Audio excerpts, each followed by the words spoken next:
Bismillahirrahmanirrahim. Assalamu alaikum. Welcome to Newsroom, and I'm your host Omar Khalid. But today is the eve of our Independence Day, 14th of August. I know a lot of people will be celebrating later tonight. Wish you all the very best, and of course Pakistan all the very best as well in advance.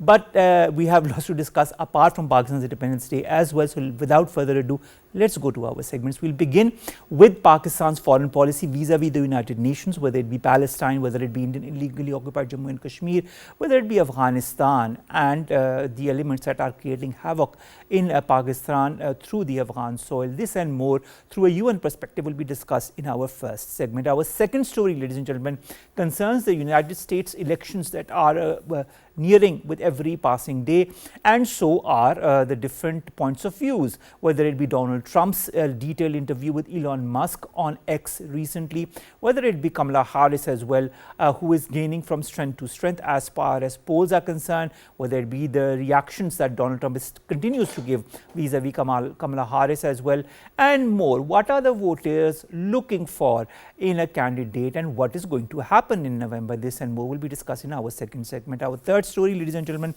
concerns an intense solar storm that has hit the earth. This happened on Monday, the day before yesterday. In fact, yesterday, by this intense solar storm, not the first time that such a solar storm has hit the earth, but it has hit nevertheless, and it could bring the northern lights to night skies further south than normal. Not much effect is going to be on the earth, but small things might happen as an after effect.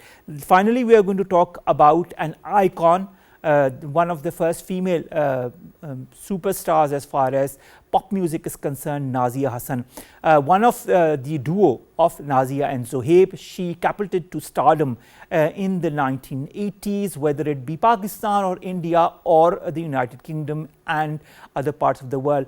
Both brothers and sister went on to become superstars, and their songs were also mentioned and were part of different films across the subcontinent. Today is her death anniversary, the 24th death anniversary of the pop icon Naziahassan, persona par excellence, to say the least. Let's come to our first segment, and that concerns the United Nations, Pakistan's foreign policy, and how Pakistan has been propagating different foreign policy objectives from a Pakistani point of view at the United Nations. We'll be joined by Aizaz Chaudhry sahab, who is a former foreign secretary. Thank you very much, Aizaz sahab, to have joined us for this important segment. I'd like to begin with Afghanistan. Fitna al-Khawarij pose a significant threat to both Pakistan and the world, and of course the connection between the Fitna al-Khawarij and Al-Qaeda is quite evident as far as the different documentations are concerned. The international community also needs to take strong action against the Fitna al-Khawarij and the ISIS. This was recently stated by Pakistan's ambassador at the United Nations. How important, in your point of view, is for the world to realize this, or is it, in your point of view, that this issue is not that much of a priority because we don't see much of action as far as that is concerned? Well, we don't see much action with other important issues as well, but let's start with this. Well, the TTP, which is now also being called Fitna al-Khawarij, because they are perpetrating terrorism in the name of Islam, which is such a disservice to the name of Islam. And this Fitna al-Khawarij has lately been shedding blood of innocent Pakistanis. Obviously, this is a matter of grave concern for Pakistan.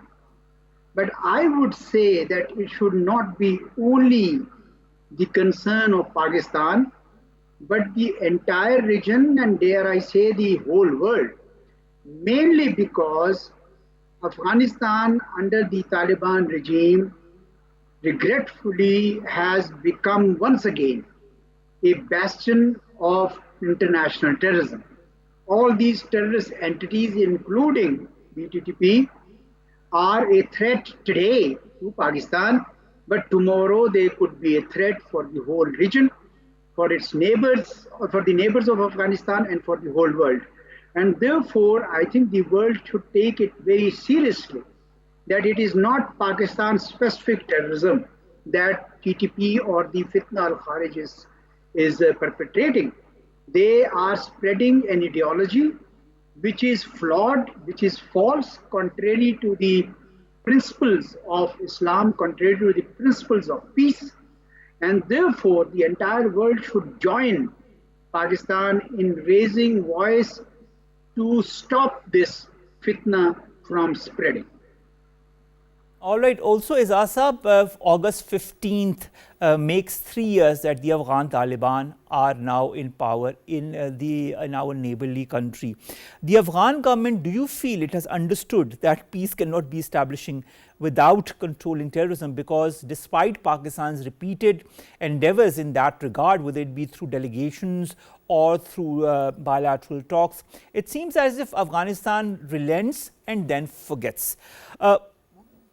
A collective political effort has also been called about time and again in the realm of the United Nations by our Pakistani ambassador against these terrorist organizations. What kind of political effort do you feel is the need of the hour? A, if the Afghan Taliban, that is, relent to some kind of a political effort. B, in your point of view, why is the issue of the Fitna al Khawarij or the TTP unresolved to date? And C, being a former foreign secretary, could you make us and our viewers understand Pakistan's foreign policy directives vis-a-vis Afghanistan? Well, you are absolutely right that the Taliban government in Afghanistan, 3 years ago, they came into Kabul, but they made an arrangement or an agreement with the US and made 3 commitments to the international community that they will form an inclusive government, that they will respect the right of girls to education and right of women to work, and most importantly, they would also not allow the Afghan territory to be used by the terrorists. Now, regrettably, they have not fulfilled any of these 3 conditions, 3 commitments, as a result of which no country in the world, including Pakistan, has recognized formally the government of the Taliban in Afghanistan. Now, every country is engaged with the Taliban, and so is Pakistan.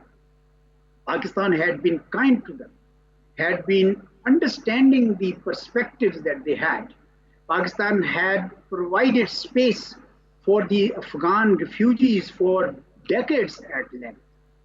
And yet we see that the Taliban government is not receptive to the several approaches of the government of Pakistan that the TTP terrorists who are called Fitna al Kharij are attacking Pakistan. This goes against the very spirit of good neighborliness. And hence, Pakistan needs to now make a multi-pronged approach to the Taliban. It should not be only the government-to-government contact, but at multiple levels, including the parliamentarians, the civil society, and the religious clergy. I think we need to persuade the Taliban that it is in their own larger national interest that relations between Afghanistan and Pakistan are improved, that terrorism happening from Afghan soil is stopped, so that the economic opportunities that are waiting in the wings can be exploited for mutual gain. Now, what are those economic opportunities? Pakistan and Afghanistan have traditionally been trading extensively. The Afghans have also been using Pakistani ports for all their transit trade. And when terrorism occurs, this affects border crossings and border trade, which in turn affects the economic interests of the Taliban government. So it makes perfect sense for them that they should give priority to economic cooperation with Pakistan rather than playing this game of sending out or sponsoring the Fitna al-Kharij to attack Pakistan.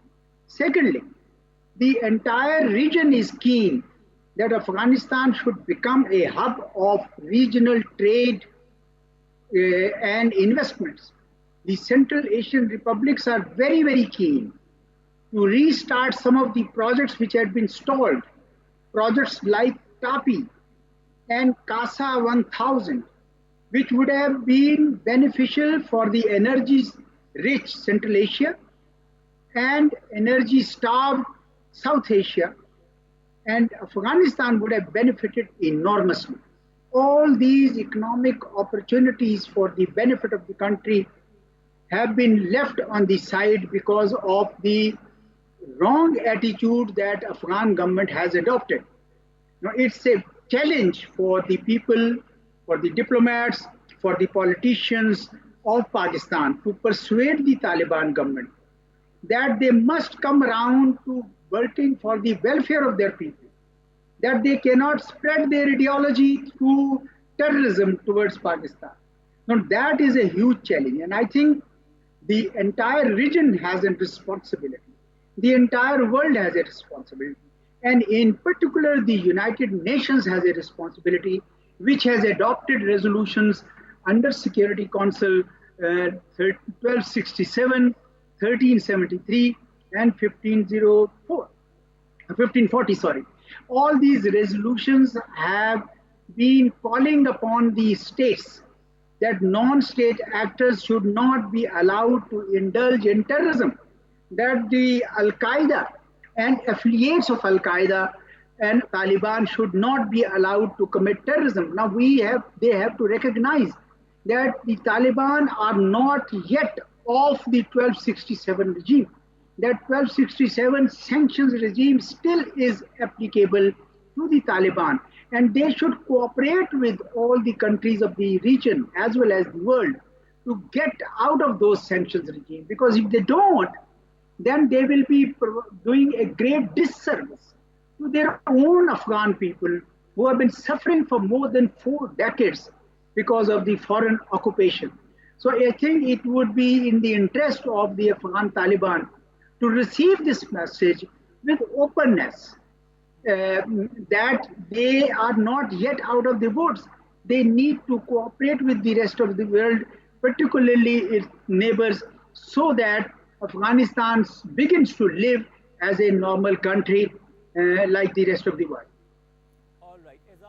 Speaking of neighbors, let's talk a little bit about India and Indian illegally occupied Jammu and Kashmir. Now, Pakistan has time and again been highlighting the issue through its ambassador in the realm, in the whole ambit of the United Nations, and to highlight the atrocities that are being committed by India in the Indian held valley, and of course the right that is not being given to the people as far as self-determination is concerned. Do you see this issue being resolved anytime soon? How important, in your point of view, also has Pakistan's stance been on Indian illegally occupied Jammu and Kashmir in the United Nations? And in your point of view, why does India remain non-compliant? Apart from the Palestine issue, the Kashmir dispute is the longest outstanding issue on the books of the United Nations.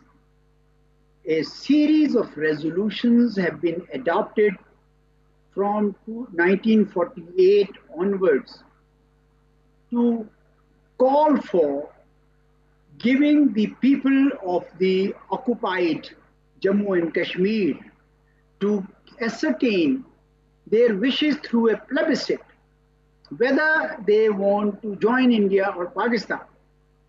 They have a right to self-determination, a right that is accorded by the UN Charter, but all these resolutions that I mentioned, and therefore India has a responsibility to these people to give them that option.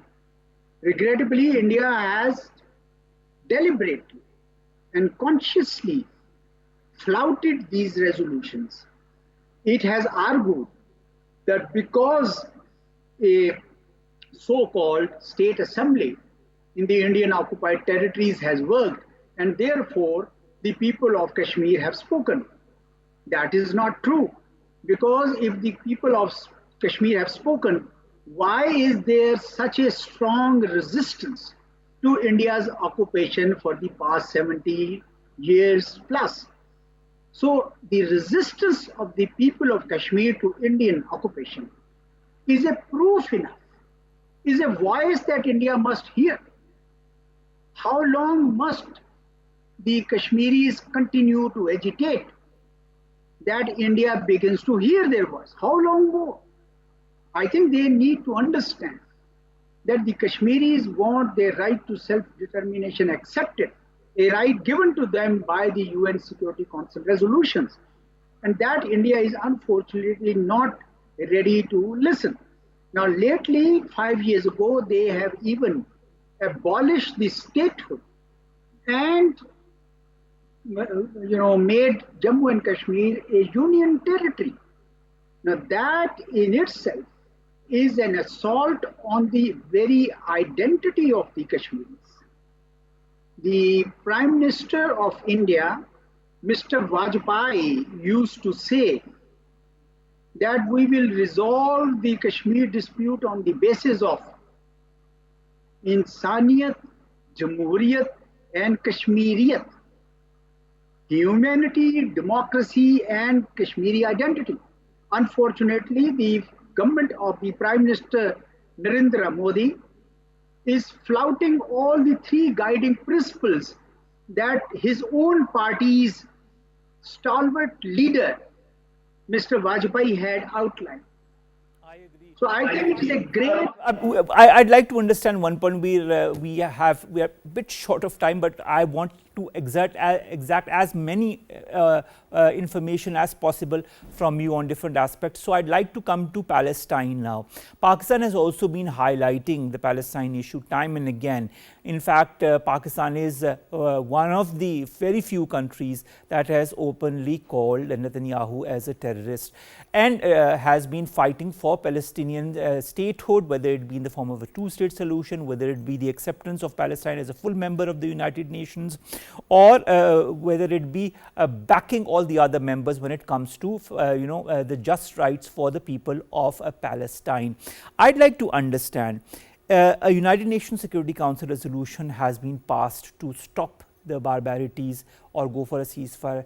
That has never been implemented to date. We are also seeing that the Middle East is slowly and steadily burning, and the extent of the war is going beyond the boundaries of Palestine and entering different other countries. And of course, the issue with Iran as well is slowly and steadily simmering. What are you foreseeing on this front? I mean, I'm referring to Palestine. Well, this brutality continuing, tensions with Iran brewing in the wake of Mr. Hania's assassination, and how important will the United Nations role be and Pakistan's role in the realm of the UN be to try to find out some amicable solution to this burning issue? I'll start from the last sentence you made. Pakistan has always stood for the right of Palestinians to determine their own political destiny, to having a state of their own under the pre-1967 borders and East Jerusalem as its capital. The international community has already adopted a two-state solution under UN Security Council Resolution 242. Now, this two-state solution, every country of the world, including the United States, which is a great backer of the Israelis, have accepted this solution. But Israel does not accept that solution. It is trying to create a greater Israel. It is unleashing utmost brutalities there. And now the only country, as you can see, that has taken on Israel is Iran, because Iran was provoked twice. First, by attacking its consulate member in Damascus, to which Iranians responded, and now by attacking and killing in Iranian honored guests inside Tehran. So Iranians are going to respond. But the problem is that this has raised the fear of war. The Iranians don't want a war. So even their previous reaction was very measured. But this time around, we know that they will respond, although they don't want to expand the circle of war. The only country which wants war is Israel. And that is so dangerous because the entire region will pay for the consequences of that war. So we do hope that the main backer of Israel, the United States, plays its role and stems the hand of Israel. Instead, what the US is doing is that it is bringing on greater equipment, military equipment to the area. And I think it is sort of giving this signal that if Israel goes to a war with Iran, the US will stand with it. That is a highly dangerous scenario, and we hope that better sense will prevail, because if war breaks out, there will be implications for the whole world.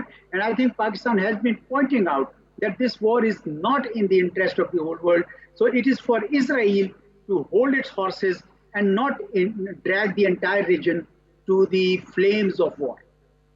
Thank you so very much, Aizaz Ahmed Chaudhry Saab, former Foreign Secretary, to have joined us and to have talked about Pakistan, its role in the UN, and of course the role of the United Nations as well, as far as important issues that are creating instability in the region and the world, like Afghanistan, like fitna al-khawarij, like Indian illegally occupied Jammu and Kashmir, or Palestine is concerned. Thank you very much for your eminent point of view, and we'll continue to have your points of views and your feedback on different important regional and international issues as well. But thank you to have joined us, sir. Let's come to our second issue, but of course before I ended that, I'd like to just highlight Pakistan's important role in the realm of the Kashmir issue, in the realm of the Palestine issue.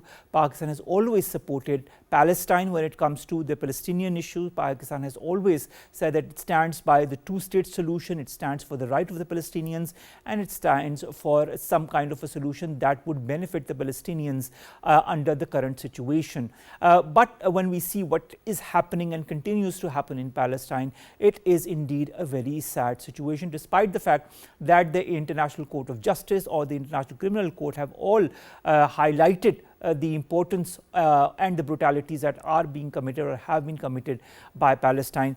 Things continue to move in a very wrong direction. Let's hope that better sense prevails, and let's hope also that the United Nations continues to play a very important role when it comes to not only highlighting but finding a just and equitable solution to problems, issues, conflicts like that in Palestine, like that in illegally occupied Jammu and Kashmir, and also try to find an end to the instability that has been created in the region by elements such as the fitna al-khawarij. Let's come to our second story, and that concerns the US elections. Now, the US elections are not that very far away, and as happens all the time in these elections, when the elections are near, the two main candidates or the two main parties get in the arena and of course say whatever they have to say in different get-togethers, and of course whether they be addressing the media, whether they be addressing the US voters, they try to highlight their points of views as well as demean or denigrate the opponent. But this time, of course, as we know, Donald Trump has been going about it for quite some time and continues to do so. To talk about the different machinations of the Republicans and the Democrats and where the United States is going vis-a-vis the elections and its politics, we've been joined by two guests. Mahrukh Khan joins us, as well as Ahsan Hamid Durrani. He's a Director Policy Research Center. I'll begin with you, Mahrukh. Thank you very much to have joined us.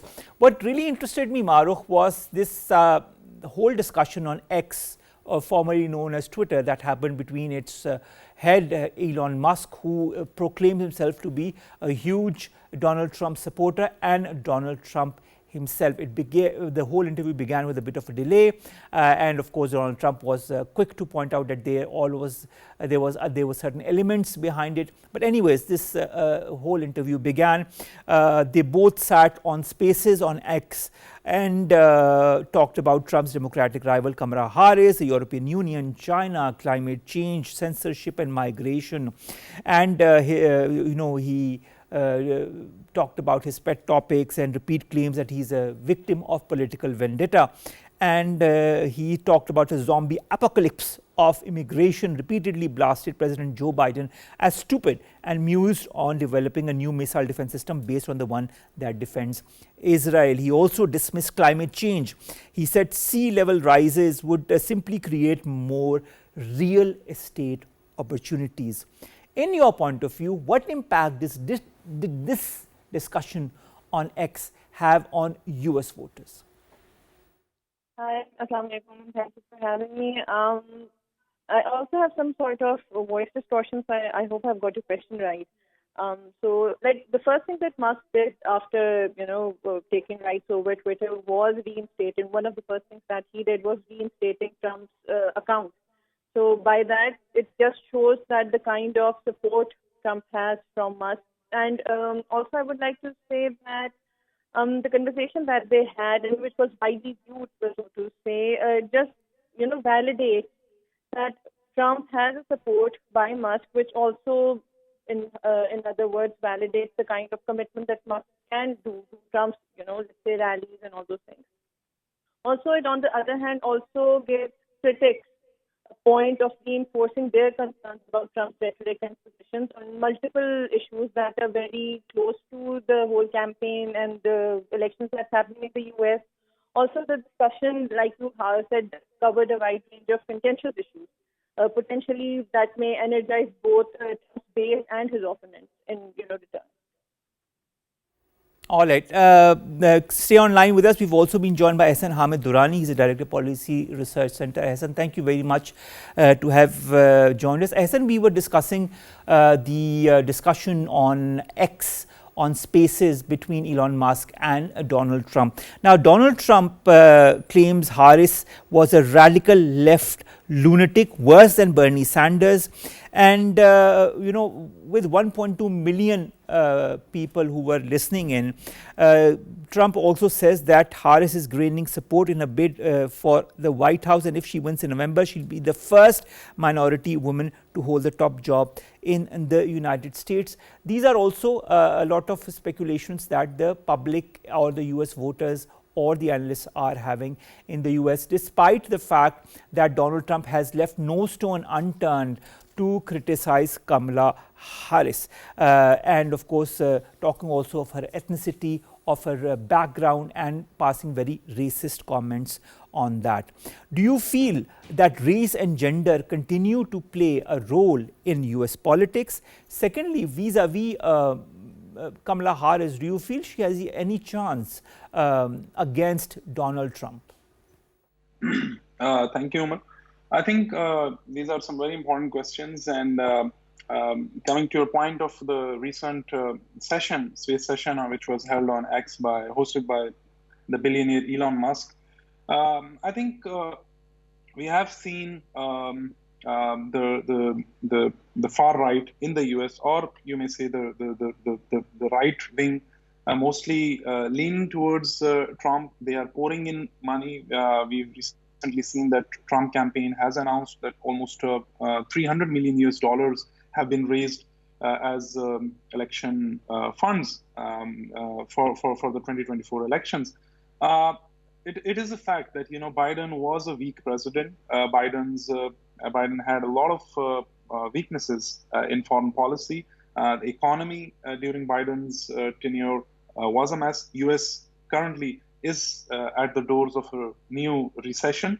So these are some of the loopholes, and the unemployment is one of the highest currently in the U.S. So these are some of the loopholes that Biden has left, and it will be a big challenge for Harris because she was the vice president with Biden. Although in U.S. vice presidents do not have a very significant role in the policy, but they are still the face of the government. And Trump has a lot of election, has a lot of chips on his shoulder that he can play with, especially with the economy that is currently one of the main debates of the election. But I think if we look at the polls, Harris is leading. This was when Biden was running. When Biden was still in the race, Trump was leading the polls. But when he stepped down and Harris was nominated as the nominee for the Democratic Party, so now we have seen that Harris is leading the polls. But it's too early to say because we still have 4 months into the election. But I think it's going to be a tight race, especially the swing states, or which we call the battleground states, the 7 states. These will be the deciding factor. Whichever way those states swing, if it's the red, which means the Republican Party, or if it's the blue, which means the Democrat Party, will be the deciding factor for the outcome of this election. And I think more importantly in this election, what I've seen is that the personalities are playing a more role instead of the policy. Most of the campaign material that we have seen, the presidential debates we have seen, it's mostly about the personalities that are part of this discourse instead of the policy or especially foreign policy, like issues like the war in Gaza or the situation in Ukraine. Those policies have not made any big headlines in terms of the election campaign. So it's still going to be, in the next 4 months, we'll see how this debate is sort of navigated towards more policy-oriented or policy-centric debate, and then we'll see how the voters and how polls respond to those debates as well. All right, coming to you, Mahrukh, I'd like to understand the success, I should say, or the popularity that Harris and her running mate Tim Walz have had in re-energizing the Democratic campaign. Do you feel that the needful is being done, whether you look at the polls that indicate that now, Kamalaharris is gaining ground as far as the US elections are concerned, more and more public is tilting towards her, whether it be also them, reacting to this very discussion on X and saying that Trump's entire campaign is in service of people like Elon Musk and Trump, self-obsessed rich guys who will sell out the middle class and cannot run a live stream in 2024. Do you feel that is the case? Is Donald Trump really selling out the middle class? Well, I think it's one of the points that the Democrats can use to their advantage very strategically. And polls are showing Harris leading in key battlegrounds, like my colleague also said. That suggests a shift in voter sentiment as compared to what we saw when Biden was in the running, where it was completely the opposite. And these are probably, let's say, due to dissatisfaction with Trump's rhetoric and controversies, like you on X and so. However, polls we need to realize, are snapshots of current opinions that have the potential to change. Let's say we have 90 more days. We can see significant change in those coming days.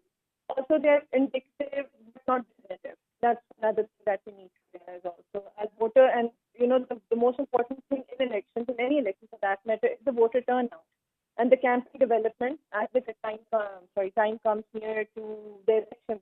Also, we need to keep in mind that Kamala Harris's candidacy is historically significant, being the first minority woman to run for the president, and that might, increase her chances against Trump on various factors, including voter turnout, like I said, and campaign strategies.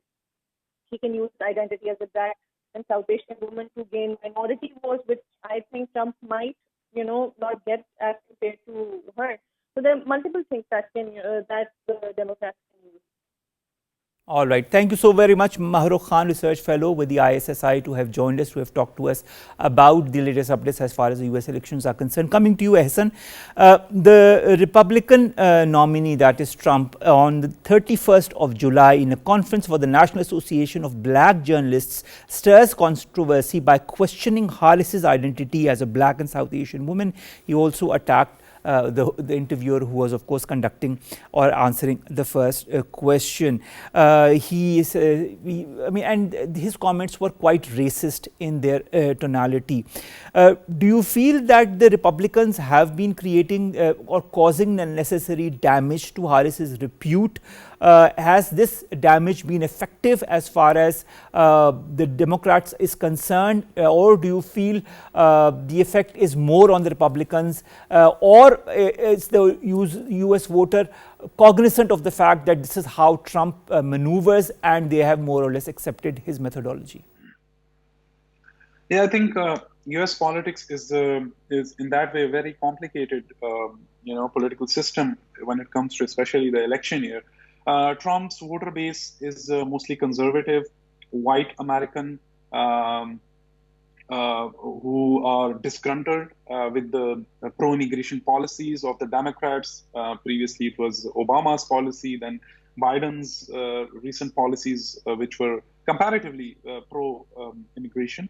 So Trump's voter base is, anti-immigration, and by anti-immigration we means that people coming in from South America or from Arab world or from South Asia as well. So it's natural for Trump to target that, and he has built his personality over the years. He has built his when he in 2016 he ran for the office. He built his campaign around all these immigration bans. He called the so-called Muslim ban as well, which was part of his election manifesto. So it's natural for him to target Kamalaharris for her skin color, for her even so much so that Trump has been very vocal and has been in the past also made sexist comments regarding women's intelligence, and he used that again recently with Harris by calling her less intelligent and all these different things. So in essence, Trump is appealing to his voter base, and these are the fault lines that he has exploited, and he is taking them to using them to his advantage. And we'll see how the voters respond because as I've told, the Democrats are still in large number. The polls are favoring Kamala Harris, but you never know in U.S. elections when it comes down to the local politics. And of course, we have to keep in mind there are a lot of because we still have like more than 4 months, so there can be a lot of wild card events as well. We've recently seen the attack on Trump. It has helped him in improving his ratings. He will use, and he keeps on using that attack as a political campaign. We can see a lot of different events in the foreign policy arena as well. For example, if there is a situation in or a development in Russia-Ukraine war, or if there is any development in Gaza.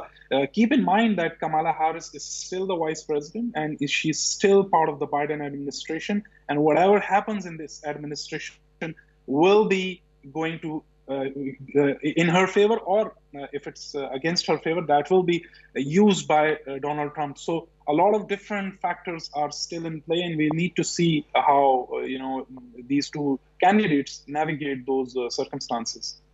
You talked about the Biden administration. Ahsan, speaking of the Biden administration, one should not forget Joe Biden is still the president of the US as we speak until the time that the elections happen. Now, Joe Biden has given his first interview to the American broadcaster CBS, and he says that he made the decision of stepping down in order to maintain democracy and, of course, defeat Trump as well. How do you view his decision? Do you feel his stepping down will help maintain democracy and help defeat Trump? Well, I think what by democracy he meant the Democratic Party. So it was his stepping down was a decision to give Democratic Party any chance in this elections, because Biden was time and again criticized for his age. For his, for some of the mistakes that he made because of his age problem, his health problem. He had a lot of health issues as well. And on the policy level, I mean, he had a lot of trouble, correcting the course of U.S. economy, in introducing strict tax laws, especially taxing the big corporates, which Trump has time and again, indicated in his election manifesto that he will target the billionaires. He will put a noose on, these big corporations to pour in more taxes. So the middle class and the lower class in the U.S. are not affected. Other than that, I mean, it was essential, but I mean, the timing was not right. In my opinion, this should have happened way before. So the Democratic Party had a fair chance of preparing for this decision. I think it came as a surprise to a lot of different even political leadership of the Democratic Party when Biden announced his resignation. And be mindful that at that time he was suffering from COVID as well when he announced his stepping down from the race. Finally, I'd like to understand all the civil claims that Donald Trump has filed. I mean, I'd like to mention the latest one, a $100 million claim against the U.S. Justice Department, alleging that the 2022 FBI raid in his Florida home to recover classified documents was political persecution. He was also convicted in New York in May of 34 counts of falsifying business records to cover up hush money payments made to a porn star. He also faces charges in Washington and Georgia related to efforts to overturn the results of the 2020 election he lost to Democrat Joe Biden. Are all of these lawsuits going to affect his presidential race in any form whatsoever? I think I don't think so. That Trump may use these lawsuits as a political slogan in his political campaign. But I don't think so. I'm not a legal expert, but I don't think so that they hold any legal standing. Trump has a history of making lawsuits and then rolling back on them or falling back on them. So I see these only as political tactics because what Trump is portraying himself as someone who has been persecuted by the U.S.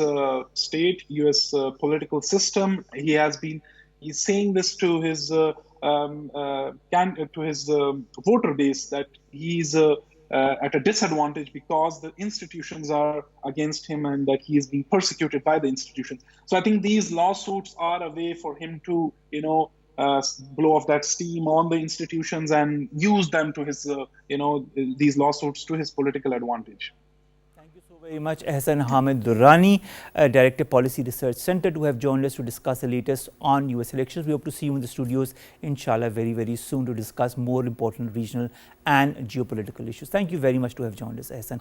Let's come to our last two stories very quickly. The first concerns a severe solar storm that the Earth has been hit by on Monday. This could bring the northern lights to night skies further south than normal. This has been announced by the US agency.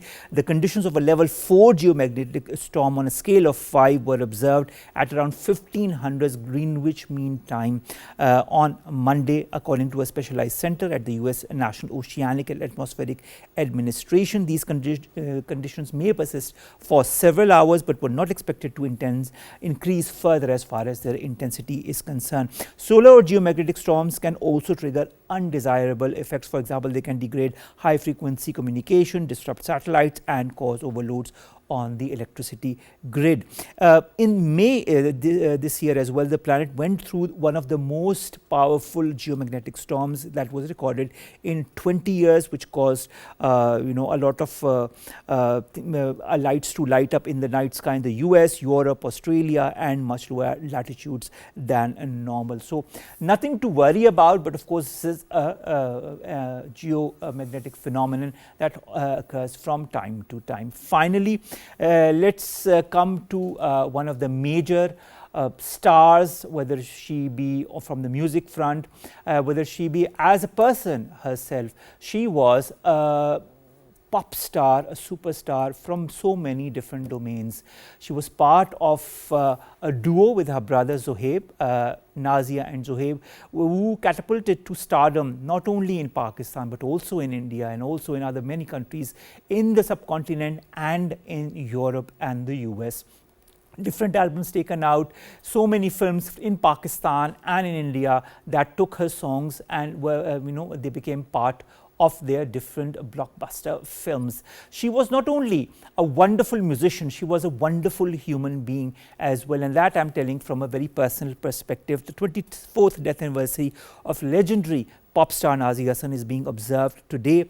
At the age of 10, she started her music career, and of course then we all heard Boom Boom, we all heard Disco Deewane, we all heard Hum Tum, and so many albums that she took out, folk songs also that she took out. The special that she did when she came with her brother in Pakistan way back in the 1980s. She received many national and international awards, including the Pride of Performance from the government of Pakistan, and unfortunately passed of lung cancer at the age of 35 on this very day in the year 2000. Sometimes you think that the Almighty takes away the best amongst us very soon. She is just one of those examples because of her humanity and because of her stardom. With that, ladies and gentlemen, we come to an end of today's newsroom, and see you inshallah tomorrow. Tomorrow is of course Pakistan's Independence Day, so I wish in advance all of Pakistan and all of the Pakistanis across the world a very happy Independence Day in advance. We'll see you tomorrow inshallah with a special on Pakistan's independence at this very time, at this very place in the PTV World Studios. Till then, stay safe. Allah Hafiz.